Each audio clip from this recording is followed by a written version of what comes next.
एक गांव में हरिहर नाम का व्यक्ति रहता था। वह स्ट्रॉबेरी की खेती करता था। कई सालों से हरिहर स्ट्रॉबेरी की खेती करते आ रहा था।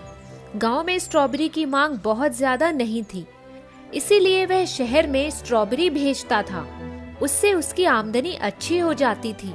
धीरे धीरे हरिहर बूढ़ा हो चला, इसीलिए उसने सोचा क्यों न किसी को अपने साथ काम पर रख लिया जाए। हरिहर सूरज नाम के एक लड़के को अपने साथ काम पर रख लेता है। सूरज हरिहर के काम में मदद करता है। सूरज बहुत ही ईमानदार और साफ दिल का लड़का होता है। वह कभी भी अपने मालिक के साथ धोखा नहीं किया करता, हमेशा उसका साथ देता था। अब हरिहर के पास इतनी शक्ति नहीं बची थी कि वह हर रोज खेत पर जाकर सभी फलों को देख सके, इसीलिए सूरज ही सारा काम संभालने लगा। सूरज ने इतने अच्छे से काम संभाला कि हरिहर को अपने स्ट्रॉबेरी की खेती की कोई चिंता नहीं थी। वह सूरज पर बहुत भरोसा करने लगा।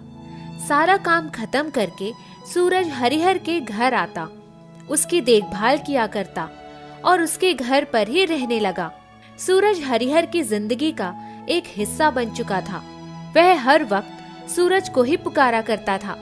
सूरज के बिना वह कुछ भी नहीं कर पाता था। सूरज जितना हो सके उतना हरिहर की मदद करता था और किसी चीज की कमी नहीं होने देता। एक दिन हरिहर सूरज से कहता है, बेटा सूरज, मैं तुमसे कुछ कहना चाहता हूँ, मेरे पास आओ। जी बोलिए। मेरे पास तुम्हारे अलावा कोई और नहीं है, एक तुम ही हो जो मेरी इतनी सेवा करते हो। मेरी जिंदगी का कोई भरोसा नहीं, आज हूँ कल नहीं, इसीलिए मैं अपने स्ट्रॉबेरी की खेती तुम्हारे नाम करना चाहता हूँ। नहीं नहीं, ऐसा मत कहिए, मुझे आपसे कुछ भी नहीं चाहिए। बेटा, ये मेरी इच्छा है। हरिहर अपने स्ट्रॉबेरी फार्म सूरज के नाम कर देता है।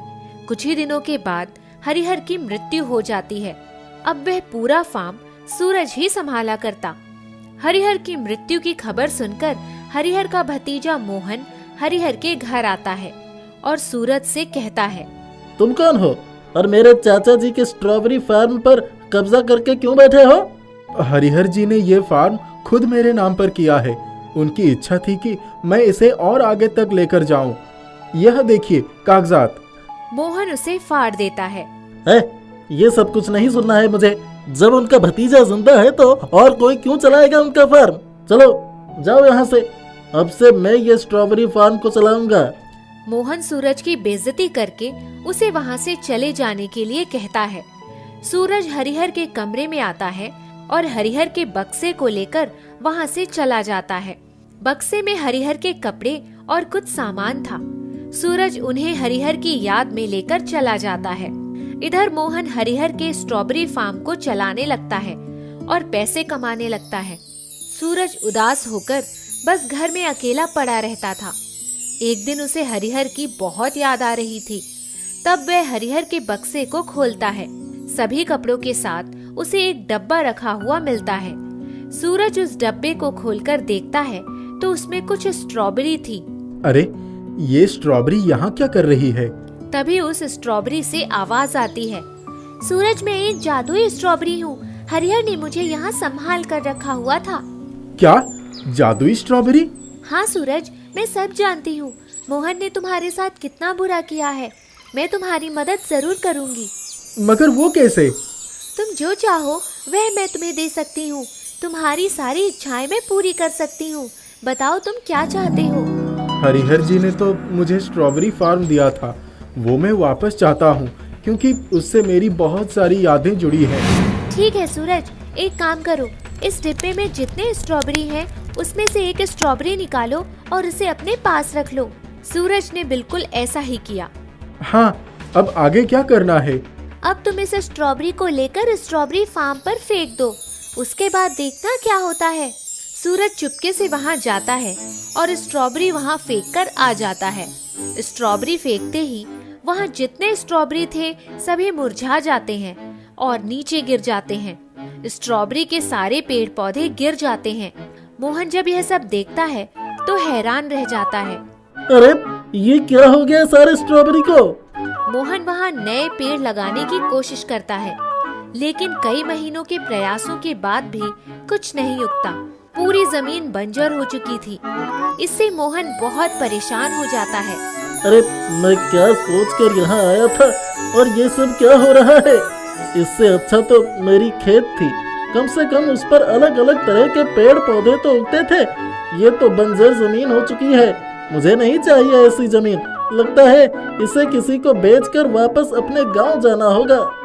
एक दिन जादुई स्ट्रॉबेरी सूरज को ढेर सारे पैसे देती है और कहती है, तुम इन पैसों को लेकर जाओ और मोहन को दे दो, वह तुम्हें खेत वापस कर देगा। सूरज पैसे लेकर जाता है और मोहन से कहता है, मोहन, सुना है तुम खेत बेचना चाहते हो। मैं तुमसे यह खेत खरीदना चाहता हूँ। हाँ हाँ ले लो, मुझे कोई दिक्कत नहीं। सूरज मोहन को पैसे देता है और इस बार सब कुछ कानूनी तौर पर करके अपने नाम पर स्ट्रॉबेरी फार्म करवाता है और कागजात की नई कॉपी निकलवा लेता है। अगर मैं इस बंजार जमीन को वापस हरा भरा बना दूं तो फिर भी तुम यह मुझसे नहीं ले सकते हो। हाँ हाँ समझ गया। वैसे भी मैंने बहुत प्रयास कर लिया है। अब यह कोई काम की जमीन नहीं है, तुम ही इसे रखो। जादुई स्ट्रॉबेरी ने सूरज को जो पैसे दिए थे वह सूरज मोहन को देता है और मोहन उन पैसों को लेकर अपने गांव निकल जाता है। सूरज, अब से तुम्हें कोई दिक्कत नहीं आएगी। अब से यह जमीन वापस से उपजाऊ हो जाएगी, तुम चिंता मत करो। जो पैसे मोहन को मिले थे वह जादुई पैसे थे। जैसे ही मोहन उसे लेकर गांव पहुंचा, सारे पैसे खुद ब खुद गायब हो गए। अरे ये क्या हो गया। सारे पैसे तो अभी तक यहीं थे, फिर अचानक गायब कहाँ हो गए।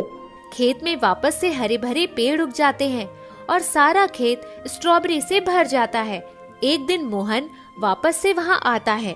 सूरज, तुमने मेरे साथ धोखा किया है। तुमने मुझे पैसे नहीं दिए थे। मैंने तुम्हें पूरे पैसे दिए थे, तुमने उन्हें गिने भी थे।